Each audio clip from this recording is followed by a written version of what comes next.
هيعمل لك 1000 جنيه دلوقتي ويزودك كل سنه، حضرتك تتعثر فيجي المالك يرفع قضيه علشان حضرتك تخرج، فحضرتك تخرج من شقتك بعد ما تكون دفعت لك 12000 جنيه في السنه. في عبث، في التفاف على الاحكام الدستوريه، في انه عايزك مش قادر تدفع الايجار. ناس كتير ما تقدرش تدفع ال1000 جنيه بعد ما كانت بتدفع 50 جنيه في السنه. 1000 جنيه هتدفع حضرتك اللي هو سنه 60 زي سنه 90.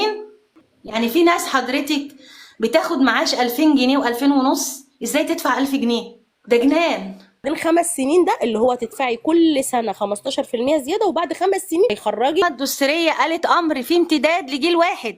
واحده كانت كاتبه تعليق قالت لك اول ما جوزي عرف الخبر جات له جلطه. بالله انا اعصابي تعبت اقسم بالله. الناس الغلابه المستاجرين دول الحكومه ضدهم ومجلس الشعب ضدهم، يروحوا لمين؟ احنا تعبنا. حكومه مستفاده هتطلع المستاجر، الحكومه بقى هتقوم رايحه للمالك، تعالى لي بقى يا حبيبي كده، واخد الارض دي ايام جمال عبد الناصر بكام ودلوقتي بقيت بكام. في ناس ارزقيه، يعني في ناس اعرفهم مستاجرين شقق مش موظفين، والله العظيم ساعات بيجي عليهم وقت ما بيعرفوا ياكلوا عيالهم وبيدفعوا الايجار بالعافيه. دول يدفعوا 500 و1000 لصالح مين اللي بتعمله الحكومه؟ صالح مصلحتها يا استاذ. انا مش فاهمه مصلحه ايه؟ مصلحه ايه اللي هما بيتكلموا فيها؟ مصلحتها هي انت عشان الناس اللي دي كلها لما تقول انا مش قادره ادفع الايجار وتطرد وتخرج، ما هتقعد في الشارع. انت فايض فلوس عشان تدي للناس دي تدفع الايجارات؟ لما انت فايض وعندك بتغلي علينا ليه؟ بيشيلوا الدعم ليه؟ لما الحكومه غنيه قوي كده وتقدر تساعد الغلبان يا عيني اللي مغلوب على امره. والله تعبنا من اللي بيحصل لاول مره في حياتنا في مصر نشوف اللي بيحصل ده. مستغرب ان ازاي مدبولي والحكومه تعمل 1000 جنيه و500 جنيه وبعدين زياده 15%.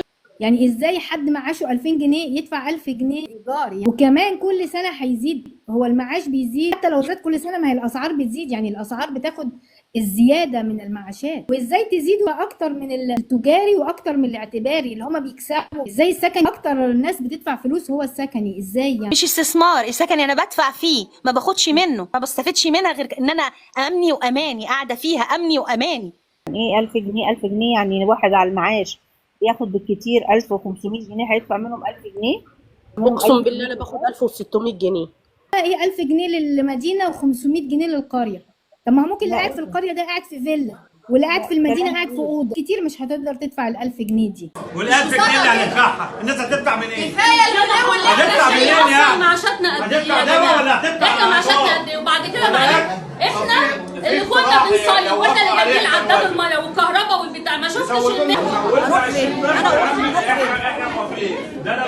انت جايه ليه النهارده؟ جايه معاها عشان البيت؟